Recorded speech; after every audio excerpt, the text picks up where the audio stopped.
Viewers, I doctor SBK Lal welcome you all in my YouTube channel. मेरे YouTube channel में आपका बहुत बहुत स्वागत है। अगर आप इस चैनल पर नए हैं तो चैनल को लाइक, शेयर और सब्सक्राइब करें। आज हम आपके लिए लेकर आए हैं इलेक्ट्रिक पोटेंशियल क्लास 12 का। इलेक्ट्रोस्टैटिक्स में बहुत इंपॉर्टेंट टॉपिक है। तो सबसे पहले समझिए कि what is electric potential. The electric potential at a point in an electric field is the amount of work done in moving a unit positive charge from infinity to that point against the electrostatic force। मतलब क्या हो गया कि electric potential किसी point पर जो हमको ज्ञात करना है, तो इलेक्ट्रिक पोटेंशियल वर्क डन में अगर हम चार्ज से भाग देंगे तो निकल जाएगा हमारा। ये क्या है? तो एक वर्क डन है, किया गया कार्य है। अब कैसा कार्य है? तो ये कार्य जो है सो हम एक यूनिट पॉजिटिव चार्ज को इन्फिनिटी से जिस पॉइंट पर हमको पोटेंशियल निकालना है उस पॉइंट तक लाने में जो कार्य करना पड़ता है वही कार्य जो है इलेक्ट्रिक पोटेंशियल के रूप में परिभाषित होता है। अब किसके अगेंस्ट में हम कार्य करते हैं? तो इलेक्ट्रोस्टैटिक फोर्स के अगेंस्ट में काम करते हैं। तो ये क्या है? इलेक्ट्रिक पोटेंशियल एक किया है या कार्य है, अमाउंट ऑफ वर्क है।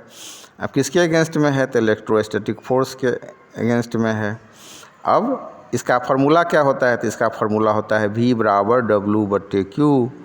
तो इलेक्ट्रिक पोटेंशियल को हम V से डिनोट करेंगे। V for electric potential, W for work, उसके बाद Q फॉर चार्ज। तो यहाँ पर हम दो चार्ज लेते हैं। एक चार्ज है हमारा सोर्स चार्ज Q और दूसरा है हमारा टेस्ट चार्ज Q0। तो इस हिसाब से हम इसको समझ सकते हैं। The electric potential at a point in an electric field is the amount of work done in moving a unit positive charge from infinity to that point against the electrostatic force। Electrostatic force के against में हम कार्य करते हैं। अब कौन सा कार्य करते हैं?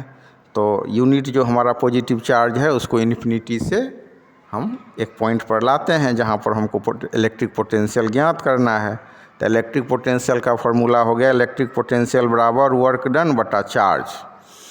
तो अब इसको हम इलेक्ट्रिक पोटेंशियल को अगर V से डिनोट करें, वर्क डन को W से और चार्ज को Q से, तो फार्मूला बनेगा हमारा V बराबर W/Q। अब इसका SI यूनिट क्या होता है? तो इसका SI यूनिट होता है वोल्ट।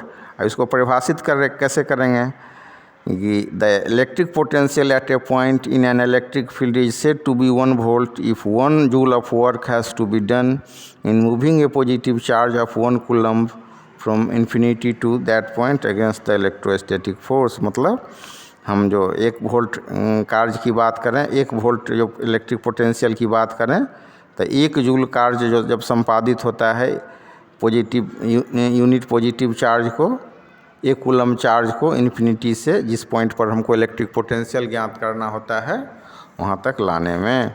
अब इसको समझ लेने के बाद हम लोग समझेंगे पोटेंशियल डिफरेंस, मतलब विभवांतर। मतलब एक पॉइंट पर जो हमारा पोटेंशियल, मान लीजिए हमारा 2 पॉइंट है, एक पॉइंट है A या दूसरा है B। तो A पॉइंट पर पोटेंशियल VA हो गया, दूसरा पॉइंट पर हो गया VB।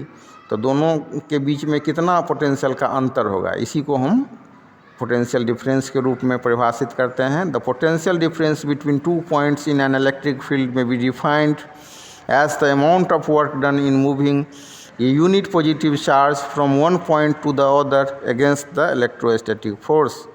तो पोटेंशियल डिफरेंस क्या हो गया? The potential difference between 2 points in an electric field में be defined as the amount of work. ये भी अमाउंट ऑफ वर्क हो गया। अब कौन सा कार्य करते हैं?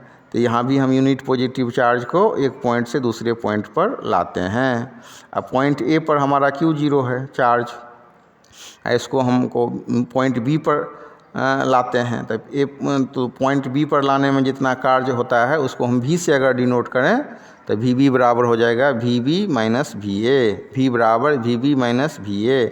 IA बराबर हो जाएगा WAB/Q0। अब पोटेंशियल डिफरेंस कौन सा क्वांटिटी है? तो पोटेंशियल डिफरेंस हमारा स्केलर क्वांटिटी है। इसका यूनिट क्या होगा? तो SI यूनिट इसका वोल्ट होगा। अब वोल्ट इसको हम परिभाषित कैसे करेंगे? तो potential difference between 2 points in an electric field is said to be 1 volt if 1 joule of work has to be done in moving a positive charge of 1 coulomb from one point to other against the electrostatic force। अब 1 volt बराबर होगा 1 joule बटा coulomb और we may right 1v बराबर 1 newton metre per coulomb और it is equal to 1 joule per coulomb. अब इसको समझ लेने के इलेक्ट्रिक पोटेंशियल को हमने समझा, इलेक्ट्रिक पोटेंशियल डिफरेंस को समझा। अब हम लोग चर्चा कर रहे हैं electric potential due to a point charge. तो electric potential due to a point charge क्या होगा? इसके लिए भी हम दो चार्ज लेंगे। एक चार्ज होगा हमारा सोर्स चार्ज जो ओरिजिन पर होगा, और दूसरा होगा हमारा टेस्ट चार्ज जो पॉइंट ए पर होगा। तो यहाँ पर भी we are taking 2 point charges. One is the source charge Q situated at origin O, and another is the test charge Q0 situated at point A, and there is a point between O and A. That point is P.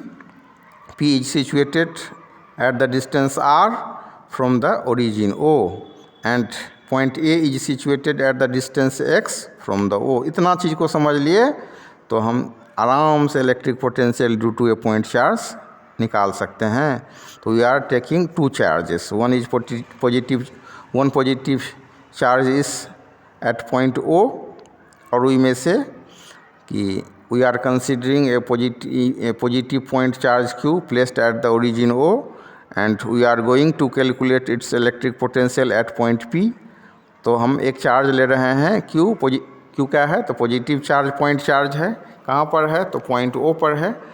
इससे R दूरी पर एक point P है, वहाँ पर क्या करेंगे? तो हम इलेक्ट्रिक पोटेंशियल ज्ञात करना चाह रहे हैं। और उसके बाद हम देख रहे हैं एक पॉइंट B है, एक पॉइंट A है। A पर हमारा Q0 चार्ज है, जिसको हम टेस्ट चार्ज भी कहते हैं।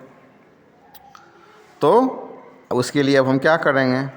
तो हम करेंगे क्या कि we are taking a test charge Q0। कहाँ पर है ये टेस्ट चार्ज Q0? तो वो है हमारा पॉइंट A पर। A कहाँ पर है? तो ओरिजिन से x दूरी पर है।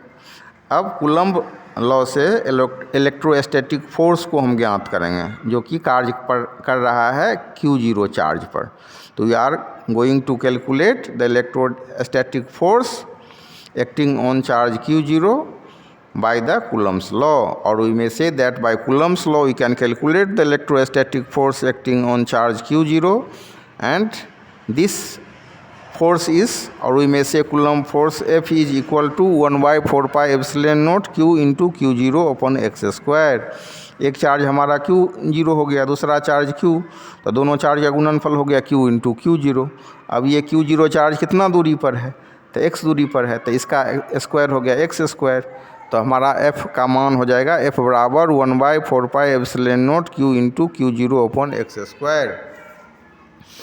अब इसके बाद क्या करते हैं? The force F acts away from the charge Q, the small work done in moving the test charge Q0 from A to B through a small displacement dx। अब A और B के बीच में बहुत ज़्यादा दूरी नहीं है, तो A से B दूरी तक जो Q0 चार्ज को डिस्प्लेसमेंट करने में जो हम dx दूरी से, इसको छोटी सी दूरी को dx के रूप में मानते हैं, तो A से B के रूप में, A से B तक जो हम इस चार्ज Q0 को डिस्प्लेस करते हैं तो डिस्प्लेसमेंट होता है dx। अभी dx डिस्प्लेसमेंट किसके अगेंस्ट में होता है? तो इलेक्ट्रोस्टैटिक फोर्स के अगेंस्ट में होता है।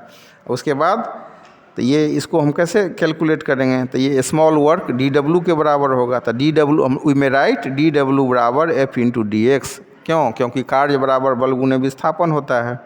तो बल हो गया हमारा F और डिस्प्लेसमेंट हो गया हमारा dx। तो बल और ये जो है हमारा डिस्प्लेसमेंट, तो ये हो गया F इंटू dx। तो बराबर हो गया हमारा F dx into cos 180 degree. अब कॉस 180 डिग्री का वैल्यू होता है -1, तो ये बराबर हो जाएगा F into dx cos 180 degree बराबर हो जाएगा -F इंटू dx। अब इसके बाद हम समझते हैं कि the force F acts away from the charge Q, the small work done in moving the test charge Q0 from A to B through a small distance displacement dx against the electrostatic force is dw बराबर F into dx बराबर F into dx cos 180 degree बराबर -F dx। अब इसको समझ लेने के बाद फिर हम कैलकुलेट करते हैं the total work done in moving the charge Q0 from infinity to the point P will be W बराबर डी डब्ल्यू को हम इंटीग्रेट करेंगे तो डब्ल्यू निकल जाएगा। तो डब्ल्यू बराबर इंटीग्रेशन डी डब्ल्यू बराबर integration f d x from infinity to r, तो बराबर हो जाएगा minus integration from infinity to r 1/4 pi epsilon naught q into q zero into x square into d x, क्योंकि एफ का वैल्यू होता है q into q zero upon x square. तो बराबर हम लिख सकते हैं कि minus q into q zero upon 4 pi epsilon not integration infinity to r x to the power minus 2 d x बराबर minus q into q zero upon 4 pi epsilon naught minus 1/x infinity to r बराबर q into q zero upon 4 pi epsilon naught 1/r minus 1 upon infinity बराबर 1/4